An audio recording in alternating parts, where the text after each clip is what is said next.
So I think this might be useful particularly to the Espresso folks, but it's also particularly interesting to the Polygon folks and anybody else that works on interoperability on a daily basis. Because when Ben asked if I would do something, I made a joke and I said, hey, I'm just gonna do a presentation called Fuck It, Let's Use MegaETH. And then I told Ellie and she thought it was good, and a couple of my coworkers and they thought it was good. And really this is just supposed to be a reminder for us of why working on composability matters. Like, ultimately, we could replace MegaETH here with anybody, right? Like, maybe we should all use SWE this week, or say, I hear they've got 5 gig of gas, whatever that means. Or we could all go to Move or Mantle. You know, we could choose all these different approaches. But at the end of the day, we have to ask ourselves, why are we working on the things we're working on? So I just wanted to go through a couple of things here. So just to start, my name is Paul. My current title, I think, is Senior Architect. I call myself knower of things. I have worked at all levels of the application stack, whether that's like writing databases, or writing, in the Web 2 world, writing web applications, writing iPhone applications. I wrote Augur, worked on both the smart contract level and the UI level and the medium levels. I've worked on Flow, I worked on Polygon, and now I'm working on Egg Layer. So I've touched all of these problems, and there are seriously days, especially when I'm reading on these L2 interop groups and trying to remember if it's EIP 7683 or 7863 or 7702, that I wonder if we should all just say fuck it and just use MegaETH. But I don't think we should, or some people should, but I think we still need to solve interoperability. So if you haven't noticed, blockchain is incredibly infrastructure focused. We keep coming to these conferences and we keep talking to each other about our nice little protocols and everything else. But from my perspective, the future is application development. And what do I mean by application development? I'll get into this a little bit later, but I mean end user products that people use in order to accomplish the task that they want to do to make their life better. That's the future, and that's what we're trying to build. And even if we could scale infinitely, would we even need L2s? Like, this is a question. Do we need other systems? Like, maybe we don't. Maybe we just need one big block space. And also, it's like, man, working on interop is hard. When I started doing this years ago, it was hard. Last year at ETHDenver, when we announced Polygon Egg Layer, it was hard, and it is harder today because every single company is offering some just slightly different solution to this problem. But yet, I do think we still need to keep working on it. So, very simple overview, the composability problem from my perspective. We talk about a lot like seamless smart contract interaction. People seem to be very interested in this use case of being able to take a flash loan and do something with it. I think that that's important, but I really think from a more abstract level, what's important is application interactions. It's really the ability for me as a developer that wants to build something that's really useful to people to be able to just do whatever I need to do. I need to be able to get the data. I need to be able to take the payment. I need to be able to deposit the tokens. That's really generally what we're going for here. And then the other problem that we often talk about here is these technical things like, are we doing vertical scaling? Are we doing horizontal scaling? Can we have one big chain? Does that mean we have strong composability and limited state space? Or should we have many chains? And is there a way to build it so it's not fragmented? So at the end of the day, we keep talking this dream is that we have a giant state space. And if we could do that, we'd have this giant state space, we'd scale infinitely, and things would be good. And so we're seeing people building it, which is friggin' awesome, right? And this, by the way, is me. I'm not at all throwing shade at MegaETH here. I think the idea of asking the question, what would we do if Ethereum had infinite throughput is a really great question. One chain, one giant state space. I think that MegaETH, Solana, SWE, Sei, Monad, Flow, I think they're all gonna be successful in their own way, which is a problem. And so you have these questions, and there's a bunch of technical versions, will these work? Can MegaETH do it? Can Sei do it? What about state bloat? What about MEV? What about hardware? And If I were to take any one of these items and I were to talk to all the smart people around Denver right now, I guarantee you I would find a solution. 3 days ago, I was talking to Brendan Farmer from Polygon, from the Zero protocol, and I said, we were talking about a state bloat problem, and he said, oh, 3 years ago we wrote this really great paper on doing pre-commitments to Merkle mountain ranges and blah, blah, blah. It solves a really great problem. So it's not so much the technical problem that I worried about here as why we should be doing this, because I actually think this is solvable on some level. Like, I do think we could build a really awesome giant blockchain, and somebody will. But I think more importantly, the problem is that blockchains are an application development platform, not an infrastructure product at the end of the day. That's what we should be building. And that is where the real issue comes in and why we need to build interoperability. And this is because I think that the future of application development for blockchains looks different from what we've done today. So previously, or even today, we have developers who are optimizing for some layer 1 or layer 2. Really, this means that they're optimizing for some execution environment, some particular system that has some set of users and some amount of money that they want access to. This is largely what's driving the application development today. And in order to get access to those things, people will make sacrifices of their application in order to get access to them. If there's $1 billion in a contract and you want your application to be able to connect to it, well, I'm gonna have to fight for 4 years in order to get EIP 4337 in so my wallet works, but they're willing to make that sacrifice. And also, we have this interesting thing where users actually view themselves as interacting with like a layer 1 or layer 2.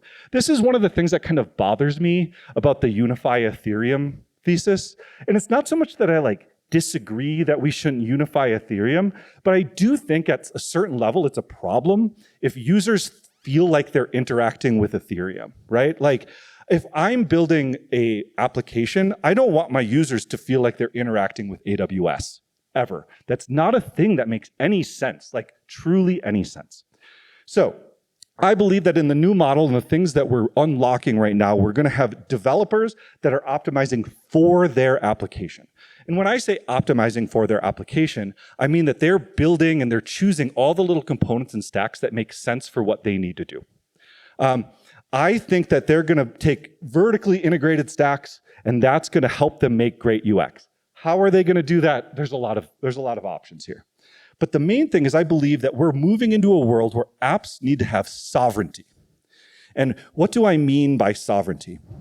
So I believe that, let's talk about sovereignty in the way that we would talk about it in a Web 2 world, right? So in the Web 2 world or the app world, an application has sovereignty if it's able to make all of its own decisions about its contract with its users. So for instance, if you're building a website today, you have total sovereignty. You can make one that only works for people that can read Braille on a specialized device. You can make one that takes payments in some weird form. You can decide your whole backend however you want. However, if you look at iPhone or an application on Google, those applications are very not sovereign. In fact, they're susceptible to the pressures of the platform that they're interacting in. In fact, I would say Apple is farming its application developers in a huge way for 30% of their friggin' revenue. It's terrible. We don't want to recreate that, do we? Even though Superchain wants to take 15% of your sequencer fees. It's dumb. So how do we build these solutions while keeping the benefits of existing blockchains? Because one of the things that I do think people want is they want these fun, cool benefits of blockchains. They want censorship resistance. They want verifiability. They want the security benefits under the hood. They want access to things that push the boundaries of regulations and all that kind of stuff. So we still want to be able to do that. But ultimately, I do think that all successful applications will want that sovereignty, right? So if you just look across the app ecosystem today, right? And it's I know we have a lot of app chains and L2s, but all of the best builders are not gonna want their users to be intermediated by some blockchain or by any application. They are going to want to build their own thing. They are going to want to have control over the feature development and roadmap that's required in order to deliver the product that they have. Because of this, I think that even when MegaETH is successful, even when Monad is successful, we are going to find that the best applications and the best application developers are going to choose to build a system which works best for their application. And in fact, I would say if you're one of those builders, if you're one of the people that is particularly great at making something that people want, you should not deploy to any of these systems, or you should just to siphon users into your own. That's how you should build the business that you need to be building. It sounds brutal, but like, let's be honest, this is how we make great things. So now we're gonna go through the quick part, but how do we build solutions while keeping the benefits of these? Now, I bet you everybody can guess what I'm gonna say. So let's take a little, I'll do a 3, 2, 1, and you all yell out, how are we gonna solve this problem? 3, 2, 1. Did you all just say interoperability? Unfortunately, I meant zero knowledge proofs. But I really do in a certain way think that ZK is an enabler of really solving this problem. Today, ZK is accessible. I don't know if any of you have tried to do this, but if you haven't, if you're just like a normal developer and you've not tried to use ZK because Moon Math, it's hard, etc., try it today. It's absolutely not anymore because of all of the work that the amazing cryptographers have done at Polygon and at other places. So now we have RISC-0, we have SP1, we have ZISC, we have Jolt, we have all of these ZK VMs that make it actually very practical to write high-performant proofs using these proof systems where you don't really need to care about too many of the details and you can still get it right. Does the cost still need to come down a little bit? Yes, but overall it's actually pretty good. You know, sub-cent per proofs. We can prove all of Ethereum, we can prove all of World Chain, totally doable. Even last year within Polygon, we had a ZK EVM that could prove transactions at sub-tenth of a cent. Like, it's not that hard. I think that with these ZK systems, we can start to do really interesting things like securing off-chain execution, which is really where sovereignty starts to play a role. And not only just application sovereignty, but user sovereignty, where users can take these actions, we can prove things without actually having to reveal all the details of what we're doing to any centralized system, which is really awesome. And it also means that we can simplify the design of many of the systems that we're building. So instead of having to bootstrap 14,000 validators and pay, I don't know how much it is, like Ethereum pays billions of dollars a year to validators, instead of having to have that cost, you can build systems that are like censorship, maybe they're censorable and centralized, but they are still verifiable, right?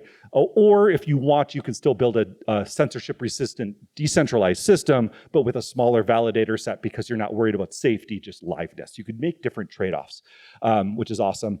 And then lastly, I will say that ZK-powered interop can bring really nice guarantees. So the talk we just saw from Polymer talked about kind of pessimistic versus optimistic guarantees. One of the things that we can do with the ZK solutions, and this is what we do with EggLayer, is that we can provide some really nice guarantees around how settlement actually works. Because as long as we can get equivocation protection, we can make sure that that eventual consistency of settlement does work out really nicely, and you can get strong guarantees about it. So I think that ZK is in fact the answer, even though I believe if there is a question, then ZK is the answer, so maybe I'm not the right person to talk about. But I think fundamentally, we need to work on interop. ZK is one of the ways that we're going to do it. The role of EggLayer in this is that it is this settlement layer that's coming out of Polygon, where we're trying to build a way that is not super opinionated about the security of the end user application, but allows people to exchange assets and settle assets in a very safe way, regardless of the underlying security guarantees of your system, which is really awesome. And our goal here is to allow people to focus on their applications instead of needing to deal with the nitty-gritty of your blockchains. Our goal is to allow us to build systems of unified liquidity and execution across a number of rollups, or I'll even push that and say, like, not necessarily rollups, but other roll-up-y type systems. And also even provide synchronous composability across all of that. So these are our goals, and if you want to learn more about that, come talk to me. It will take a lot of work. It has taken a lot of work. If you're working on this all day and you see somebody talking about how we should just all go to Solana, remember that even when Solana and MegaETH and SWI are successful, we still want to move stuff around them. So thank you very much. Let's keep going.